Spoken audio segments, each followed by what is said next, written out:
Hola, ¿qué tal? Tengo un personaje muy particular, pero muy particular. Creo que vamos a aprender y a disfrutar mucho de su conversación. Creo que es la primera vez que tengo a un hombre de sus convicciones aquí en el programa. Su nombre es Van den Hom, pero le voy a preguntar todo, hasta ¿quién es Eric Van den Hom? ¿Quién es Eric Van den Hom? Bueno, hay una pregunta similar que me hizo uno de mis mayores o mis maestros hace bastantes años y me dice, bueno, ¿quién eres tú? Y yo, para no complicarme en esas preguntas trascendentales, digo, yo soy 50% mamá, 50% papá, me fui por la genética, fácil. O sea, porque es una pregunta que uno se puede complicar mucho en contestar. Y curiosamente, este maestro me dice, sí, sos 50% papá y mamá. Pero no solamente en lo genético, en lo espiritual también. Y eso me puso a cuestionar una situación. O sea, que es la carga espiritual, que no se limita a la carga genética. Hay todos unos contextos que yo heredo de mi madre, que voy a heredar de mi padre. Y ellos a su vez lo heredaron de sus padres, quienes los heredaron de sus padres. Y finalmente lo que uno percibe es que todos esos ancestros viven en mí. Porque yo soy parte de la genética, no solamente genética física, sino genética espiritual. Bueno, sí se puede hablar de genética espiritual. Es un término que me acaba de pronto acuñar ahora. Entonces, eso soy yo, pues yo soy todos mis ancestros. Ahora, si tú me preguntas qué he hecho en mi vida, que eso también son unos apartes de que podrían mostrar quién soy yo, pues eso es otra historia, porque es un poquito difícil saber quién es uno, pues yo creo que uno es la suma de todos sus ancestros. Eso es lo que uno es. Ahora, ¿qué es lo que uno hace con esta carga? Pues yo tengo esta carga de ancestralidad pues, ¿cuáles son las opciones que voy a emprender? Cecil. Entonces, eso es lo que yo hago, pero eso no es lo que soy. Es que es bastante complicado la pregunta ¿quién eres? Pues son de las preguntas más profundas filosóficas. Pero en terreno muy material, pero por ejemplo, tú no tienes un nombre, entre comillas, colombiano, tú tienes una herencia extranjera. Esa hablamos de nacionalidad. Ok. Ahora, sobre la nacionalidad, pues hay distintos... Eso es un aspecto netamente jurídico, si nos vamos a la nacionalidad. Yo nazco en Bélgica, mis padres son belgas, mis abuelos son algunos belgas, algunos franceses, mis bisabuelos son algunos belgas, franceses y alemanes, y a medida que uno va remontando, uno encuentra que hay cada vez más nacionalidades. ¿Qué haces en Colombia? ¿Cómo aterrizas en Colombia? Yo aterrizo en Colombia por avión, procedente de Panamá en diciembre del 76. Bueno, ¿por qué vas a Colombia? ¿Qué hace que escojas llegar a Colombia? Bueno, o sea, llegamos en el 76, yo creo que está Virgilio Barco de presidente en ese entonces. Después siguió Turbay, si recuerdo bien, después hubo Belisario Betancourt, después... Bueno, llegamos a Colombia porque mi padre tiene la expectativa de crear una plantación de palma africana con su hermano, que vive en Colombia desde 1963, que fue el fundador de Indupalma, una de las plantaciones de palma más importante en Colombia. Cuando nosotros llegamos a Colombia en el 76, creo que Indupalma tiene 14.000 hectáreas de palma sembrada.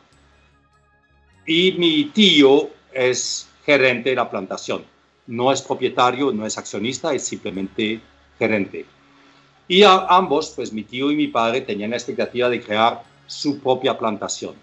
Desafortunadamente, mi tío murió a los 3 meses de nosotros llegar por una amibiasis extrema que fue mal atendida, por decirlo así. Eso fue en marzo del 77. Y entonces nosotros nos encontramos un poquito expuestos aquí en Colombia sin conocer los usos y costumbres, con unos cuantos amigos, porque mi padre tenía unos amigos en Bogotá, y pues Con eso nos tocó ajustarnos porque estaba previsto que nos quedáramos en Colombia. No estaba previsto que mi tío falleciera. Y Pero nos entonces, quedamos dime. Eric llega ¿de qué edad a Colombia? Yo llego y cumplo 14 años a los pocos días. Y entras a colegio, te adaptas al sistema. Vuelvo. Voy al colegio, pero nos ubicamos en Bucaramanga porque la sede administrativa de Indupalma era en Bucaramanga, entonces habíamos escogido Bucaramanga como lugar. Y pues allá empiezo a hacer mis estudios en el Colegio Salesiano, que curiosamente no es un colegio elitista, es un colegio popular, de estirpe popular, pero de excelente nivel académico. Y ahí realizo todos mis estudios de bachillerato. ¿Y en qué estudias en universidad? Estudio universidad en el 2002, muchísimo más tarde. Y también, bueno, lo que pasa es que ahí es otra historia, porque hay un espacio muy grande entre terminar mis estudios, que los termino en el 82, yo creo, y pues sí, son 76 más 6 años, 77, sí, son 82. En diciembre del 82 termino mis estudios con excelencia académica, con uno de los CIFES más altos del país. Y mis padres en ese entonces deciden de irse a vivir a la isla de Providencia y los acompaño. Yo abandono las posibilidades de aplicar a unas becas, porque pues por el resultado del IFES y por mis resultados deportivos tenía la posibilidad de acceder a ciertas becas, pero rechazo estas opciones y decido irme a vivir en una isla del Caribe que era uno de mis sueños. Y en la isla ¿Qué haces allá?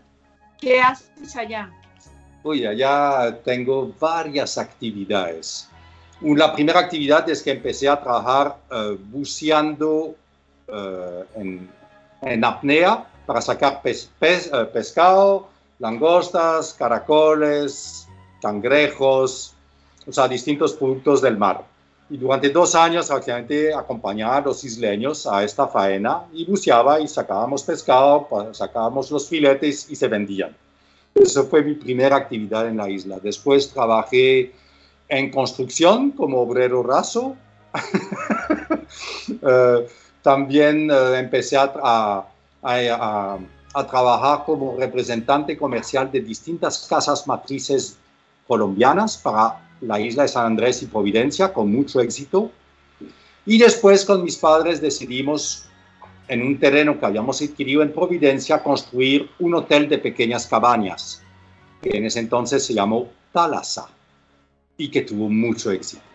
Alcanzamos a construir 12 pequeñas cabañas en un lugar pues, de sueño, que es la isla de Providencia. Voy a hacer un salto grandísimo. ¿Hoy qué haces? Hoy estoy 100% dedicado a actividades ancestrales de tradición de pueblos originarios, por decirlo así, que buscan aliviar y curar dolencias que padecen las personas, basados en el uso de plantas y me atrevería a decir, con sensibilidad espiritual. Pero es algo muy complejo de explicar, lo que es la espiritualidad vista desde el mundo de los pueblos originarios, cuando la comparamos con lo que llamamos tradicionalmente iglesias cristianas o iglesias musulmanas o iglesias judaicas. Tenemos un concepto espiritual que es muy alejado de la realidad que viven los indígenas. Déjame hacer una interpretación. ¿Eres médico del alma? Pues médico del alma podría ser, o sea, dentro de la tradición indígena me reconocen como médico. En la filosofía o en lo que ellos tienen, de hecho hasta tengo este reconocimiento por escrito, notariado desde el año 2010, yo creo, por parte de una comunidad indígena que me dice, sí, él es nuestro médico. ¿Dónde aprendiste eso? ¿Te lo enseñan esas mismas comunidades? ¿Dónde lo aprendes? Mayormente lo aprendí aquí, en esta casa, porque los varios, voy a decir, maestros o o reconocidos sabedores vinieron aquí a compartir su sabiduría y sus conocimientos en esta casa haciendo ceremonias. Ya. ¿Tú qué haces con lo que estás haciendo con las manos, Eric? ¿Qué estás haciendo allí? Este es un objeto sagrado que pertenece a la tradición mujisca.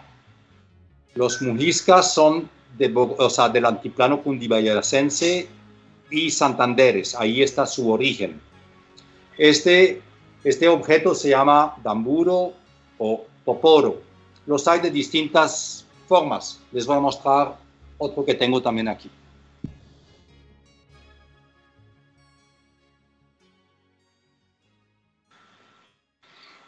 Ese es otro damburo o poporo, pero que ya tiene más años de trabajo.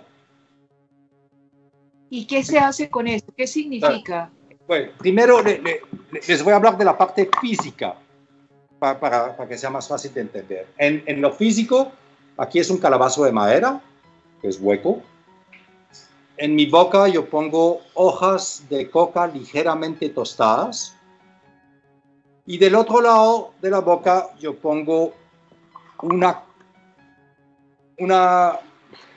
aquí no sé si se alcanza a ver. Eso es una crema de tabaco. Lo único que tiene es tabaco y agua y se deja reducir este té hasta que genere una textura un poquito como la plastilina. Y eso se pone del otro lado de la boca. Y dentro del poporo, del damburo, dependiendo de cómo se llame, hay cal viva, que es hecha con conchas de mar. ¿Ven? Ahí hay un cal. Y entonces eso se humedece y se coloca aquí. Eso es lo físico. Ahora, ya en el aspecto, voy a decir, más místico, este objeto, a pesar de su forma inicial, lo que uno podría creer, esta forma realmente representa el útero de mi mujer espiritual. Ajá. Sí, es algo, simbólico. Y esto representa mi falo o mi pene. Entonces, me introduzco en mi mujer espiritual y ella con la cal me va a mostrar algo que está oculto o que está guardado. Y se va a empezar a comunicar conmigo. Y este acto que realizo horas al día es una especie de meditación, pero activa. Porque hay meditación como de observación, por decirlo así, donde la persona es inmóvil. En este caso, este tipo de meditación me permite no solamente mover esta mano, sino también me permite escuchar y en pocas ocasiones me permite hablar. Digo pocas, aunque se han vuelto muy frecuentes. Cuando realizo normalmente esta actividad, se realiza en una ceremonia que se llama Círculo de Palabra, donde hay varios, que nosotros los llamamos mayores o abuelos o sabedores. Ellos están con este mismo objeto. Y cuando hay este tipo de reuniones, pues son reuniones donde puede haber 10, 15 mayores. Cuando un mayor habla, nadie lo interrumpe. Y este mayor puede hablar 1 minuto, 10 minutos, 1 hora, 10 horas o hasta días sin parar. Mientras él habla, la gente guarda silencio. Entonces uno aprende con este objeto o con esa ceremonia más que todo a escuchar. Uno habla muy poco y escucha mucho. Y poco a poco uno va con este objeto, uno empieza a establecer una relación y este objeto le va contando historias. Lo que pasa es que las historias que le cuentan no es hablando, porque el objeto no habla. Pero hay maneras que este objeto empieza a comunicarse, que es todo un aprendizaje. Es muy similar a la meditación. Cuando la persona empieza a meditar, lo único que obtiene es dolor de las rodillas, de la espalda, de los tobillos, y encuentra muy tedioso estar meditando, inclusive 15 minutos. Si la persona sigue meditando, después de una semana empieza a sentirse más a gusto y empieza a sentirse mejor adentro de sí. Cuando la persona sigue meditando, inclusive aunque sea 2, 3 horas por semana, al cabo de unos años, es muy probable que empiece a tener unas visiones muy, muy cortas, o sea, fracciones de segundos, que empieza a tener unas imágenes muy curiosas que le llegan a la cabeza. Cuando sigue meditando, al cabo, digamos, 10 años, estas visiones se vuelven mucho más frecuentes. Y si la persona sigue meditando al cabo de unos 20 años, él logra manejar ese tipo de visiones que tiene y logra viajar donde él quiere. Pero eso no lo obtiene el primer día que se sienta. ¿Qué entiendo el objeto ahora cuando estás conversando conmigo? ¿Qué es lo que hice? Perdón. ¿Qué te está diciendo el objeto ahora que estás conversando conmigo? Dame un segundo, vamos a seguir ahora después de comerciales. Perfecto.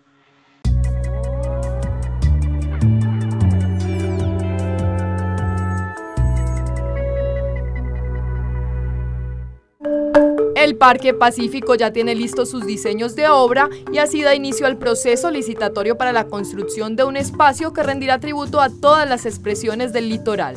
Serán 48.000 metros cuadrados sobre el corredor urbano del río Cali. Estamos hablando de espacio público, de puente peatonal, de urbanismo que integra y que posibilita que todos podamos aprovechar mejor la ribera del río. La primera fase de este proyecto tendrá una inversión cercana a los 35.000 millones de pesos. Contará con pabellones para música y danza, cocina tradicional, terrazas de artesanías y miradores del río. El tema de tomar los tejidos del Pacífico, todos estos temas visuales, el colorido, la parte ambiental, respetar los árboles, todo eso está muy bien. Nos sentimos súper emocionados porque imagínate si nosotros hacemos parte de Petronio, poder tener este parque durante todo el año es maravilloso. La construcción del Parque Pacífico generará alrededor de 320 empleos que le aportarán al proceso de reactivación económica de la capital del Valle.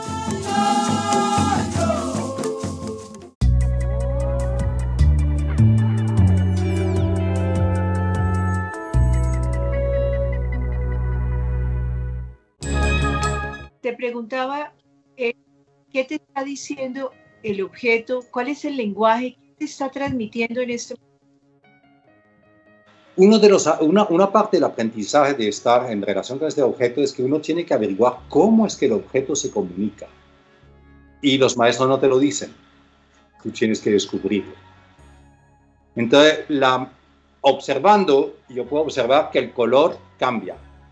A ver, el color se pone más oscuro, más claro, a veces está totalmente amarillo, a veces totalmente blanco.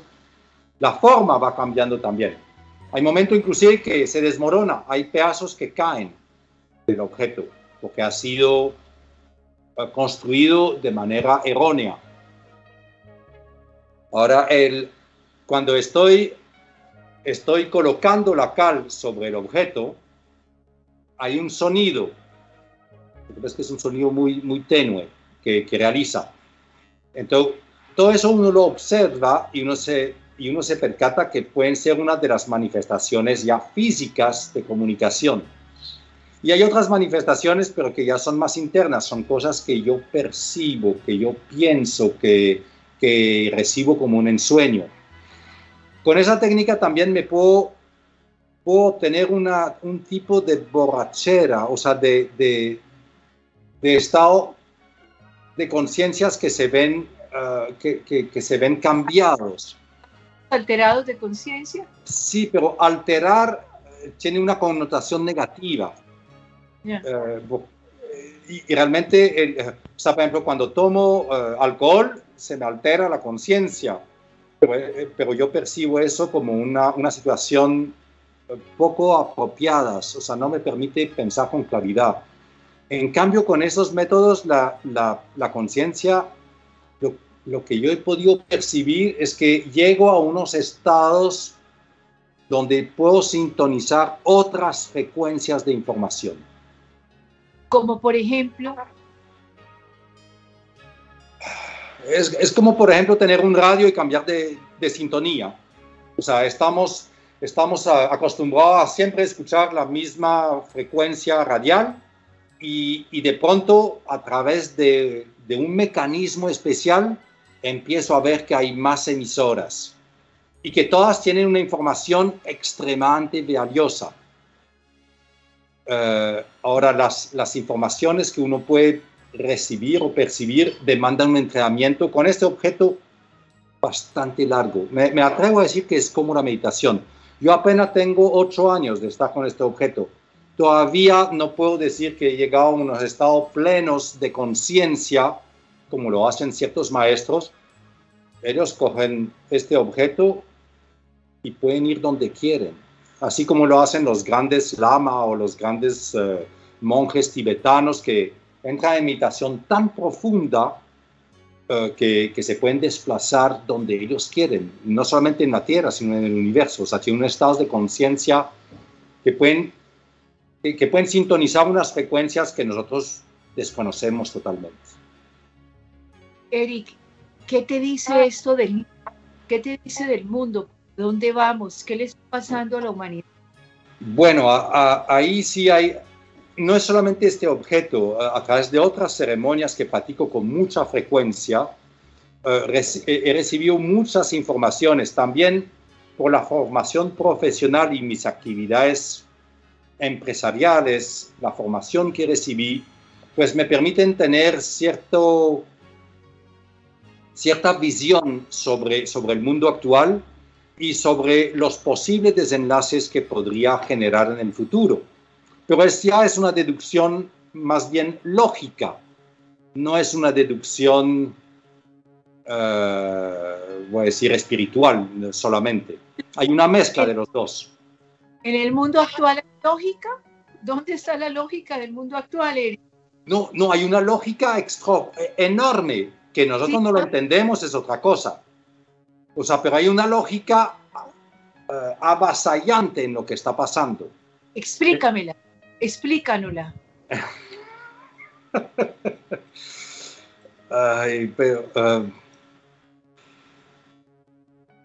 Hay distintas formas de poder acercarse a esta lógica. Una de las conclusiones a las cuales he llegado es que nosotros hemos llegado, cuando digo hemos, es nuestra conciencia propia llega a la Tierra con la misión de aprender a resolver conflictos. Y uno tiene un sinnúmero de conflictos todos los días. Empezando por el desayuno, yo no sé si le voy a poner miel o le voy a poner mermelada al pan. Tengo un conflicto. Y aprendo a resolver conflictos, usualmente la mayoría de ellos son muy fáciles de resolver, o aprendemos a resolverlo de tal forma que ya no son conflictos. Hay ciertos conflictos, por ejemplo, por la mañana me voy a poner primero el zapato izquierdo o el derecho. Y nosotros hemos aprendido a resolver este conflicto de manera inclusive inconsciente. La mayoría de las personas ni siquiera saben cuál de los dos se pone primero, lo resuelven. Hay personas que para ese tipo de conflicto tienen una dificultad notoria, se llaman autistas. Ven dos zapatos y ¿por qué me voy a poner primero el pie derecho o por qué me voy a poner primero el pie izquierdo? Y como no encuentran razones lógicas, no se ponen ninguno de los dos y tienen razón. Cuando se van a poner la camisa, me voy a poner primero la manga derecha o la manga izquierda.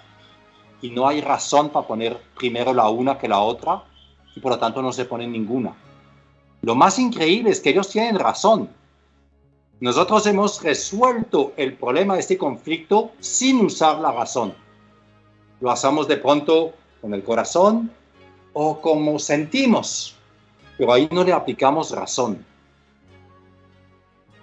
Entonces, cuando hablamos de regresar de la lógica del mundo, si nosotros observamos este mundo como un laboratorio donde nos colocan para que aprendamos a resolver conflictos, pues el laboratorio es perfecto. Aquí se generan todo tipo de conflictos, los más absurdos que uno pueda pensar. Hay unos conflictos que, como tú dices, aparentemente son ilógicos. Uno no encuentra razones, pero ahí están para que tú aprendes a ver cómo puedes solucionar el conflicto. Ahora, en la tradición muisca, cuando un conflicto se te presenta, tú tienes varias alternativas. Tú puedes ignorarlo, no quiero resolverlo. Tú puedes empeorarlo o lo puedes solucionar. Si lo solucionas, en la tradición muisca, todos los ancestros que viven en ti aprendieron a solucionarlo. Cuando no lo solucionas, lo pasas a tu descendencia. Y es por eso que en algunas familias vemos que el mismo conflicto se repite una y otra vez, generación tras generación. Algunos observadores dicen, es que esta familia está maldita. Para los muisca no hay ninguna maldición. Es en cada generación le van a dar la oportunidad de resolver el conflicto. Una vez que sorprende muchísimo, es como la teoría de Bert Hellinger, ¿no? En constelaciones familiares. ¿No lo conoces? Es belga. Ya, bueno, no lo conozco. Constelaciones familiares, una teoría de psicología hoy. Me estás hablando de constelaciones familiares de los ancestros y de los pendientes del alma familiar.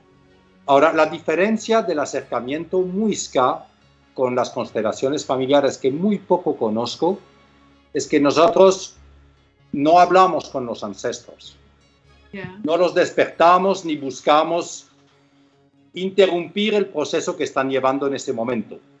Porque para nosotros, todos nuestros ancestros están trabajando en otras áreas, en otros mundos, en otros niveles de conciencia. Y estimamos que no es apropiado interrumpirlos. Aún así, en la tradición muisca respetamos las personas que piensan distinto. Esa es una de las grandes particularidades de la tradición muisca que a mí me sedujo cuando los conocí, es que los muisca no estiman ser dueños de la verdad. Y respetan la opinión de cada persona, que es su propia verdad.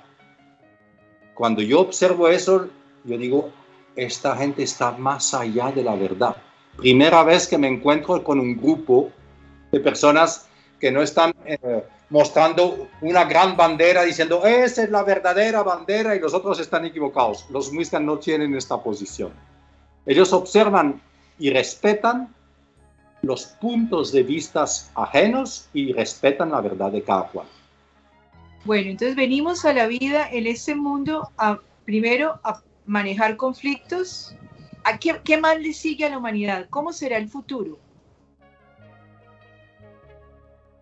Pues yo creo que el futuro va a seguir siendo un laboratorio donde uno aprende a resolver conflictos. Ahora, más graves. Bueno, se nos acabó el primer programa, pero esto tan interesante con Eric va a continuar la próxima semana. No se alejen, la próxima semana los espero y vamos a continuar conversando con él. Eric, muchas gracias. Vamos a continuar contigo. Un abrazo, que pasen bien.